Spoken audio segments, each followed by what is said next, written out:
1976년 7월 22일 신영식 무임소 장관은 박 실장과 함께 박 대통령과 총리 이하 관계장관들이 참석한 가운데 수도권 인구 재배치 구상을 보고했다. 이 보고에 임시행정수도 건설안이 들어있었다. 대전, 청주, 조치원 삼각지대 인근에 인구 50만 명 규모의 행정수도를 만들되 통일 후에는 서울로 복귀한다는 것이었다. 박 대통령은 이 보고를 듣고 대단히 만족했다. 이렇게 많은 대학과 대학생이 한 곳에 집중되어 있는 나라는 우리나라밖에 없다는 것 아닌가. 실은 나도 2, 3년 전부터 저 문제를 생각했어요. 6.25가 끝난 뒤 저 정도의 자리에 새로운 수도를 만들어야 했어. 서울로 되돌아와 이제는 이러지도 저러지도 못하고 저 방법 외에 무슨 방법이 있어. 그 한 달 뒤인 8월 18일 박 대통령은 김재규 건설부 장관과 김의원 국토계획국장을 불러 관련 자료를 넘겨주고 입지 기준을 제시하면서 행정수도 건설 계획을 수립하도록 지시했다. 박 대통령이 직접 메모에 불러준 임시행정수도 입지 기준은 이러했다.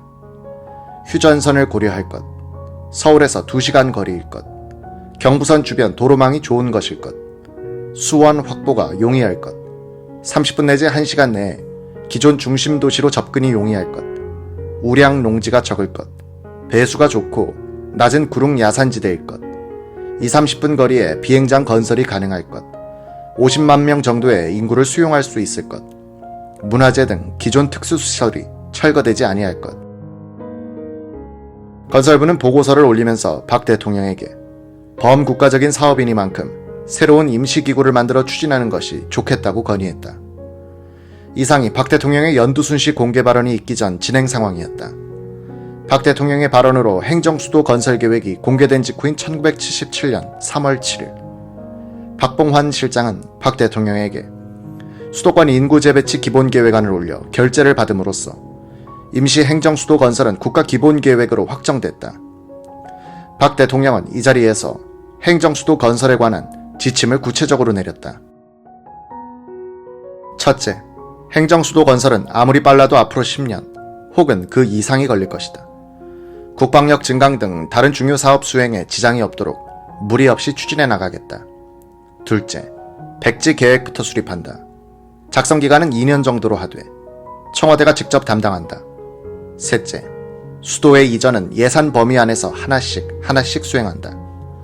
넷째, 백제 계획 업무는 중화공업기획단장 책임하에 추진토록 하며 오늘 수도권 인구 계획을 성안 보고한 박 실장이 기획단으로 옮겨 오 수석을 보좌하도록 한다. 방위산업건설, 중화공업건설을 책임진 오원철 경제 제2수석은 또 일복이 터진 것이었다. 그는 박봉환 씨를 중화공업기획단 부단장으로 임명하고 그 밑에 10명의 실무기획팀을 구성했다. 백지계획이란 입지를 생각하지 않고 이상적인 도시계획을 한 뒤에 행정도시가 들어설 곳이 확정되면 거기에 맞게 수정해 확정계획을 세우는 방식이다. 기획팀에 참여했던 김병린 씨에 따르면 1977년 5월경에 오원철 수석이 충남 공주군 장기면 일대를 상정한 백지계획을 세우도록 지시했다고 한다. 장기면의 남쪽으로는 금강이 흐르고 북쪽에서 남동쪽으로 이 지역을 가르는 대교천이 금강으로 들어간다. 북쪽엔 국사봉, 남쪽엔 장군산이 있다. 서울의 북한산, 남산, 한강축과 비슷한 지형이다. 오 수석은 장기면의 동서 12km 구간을 행정도시 축으로 설정했는데 이곳은 서울 청량리 신촌의 12km 축과 비슷했다. 언덕이 많고 농지는 적으며 저지대가 아니라서 적질한 것이었다. 김 씨는 이 지역의 남북 간격이 좁고 구릉지가 완만하지 않아 공사비가 많이 들며 북쪽이 낮고 남쪽이 높아 문제가 있다고 반대했으나 오 수석은 많은 것을 조사했으나 그만한 지역이 없다고 했다.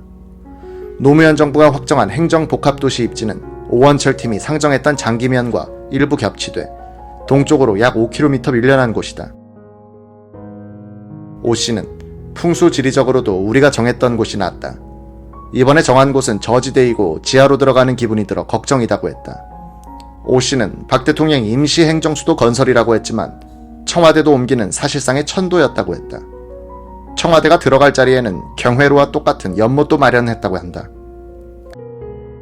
오 수석에 따르면 박 대통령은 백지 계획이 거의 마무리될 때쯤인 1996년에 올림픽을 유치하기로 하고 경기장을 계획 도면에 집어넣도록 지시했었다고 한다. 오원철 씨는 통일 이후에도 신행정수도가 통일한국의 수도가 되어야 한다는 생각을 갖고 계획을 짰다고 말했다. 북한이 적과 통일하면 평양이 수도가 되는 것이고 자유통일을 하면 그대로 가는 거죠. 이유는 간단해요. 북한은 생각할 필요가 없는 게 그쪽은 동해안도 서해안도 좋은 항구 자리가 없어요. 동해안은 수심이 너무 갑자기 깊어져서, 서해안은 얕아서 그렇죠. 북한은 통일이 되어도 좋은 항구가 있는 남한에 의존할 수밖에 없습니다.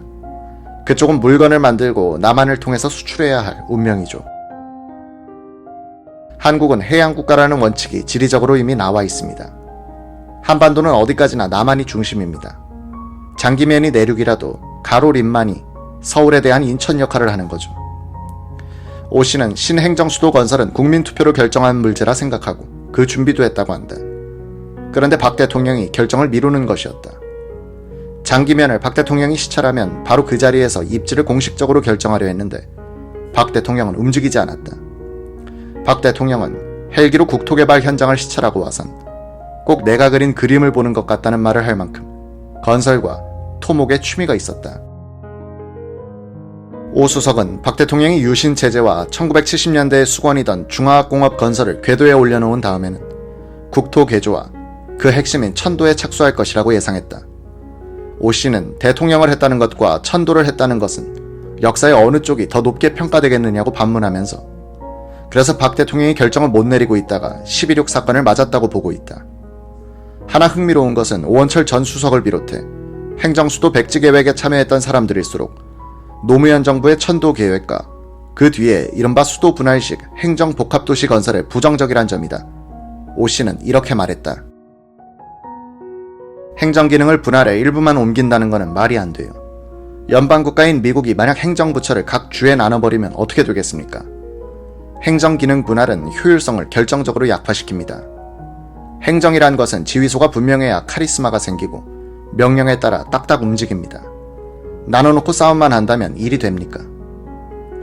임시 행정수도 실무팀에 근무했던 유원규 씨는 이렇게 썼다.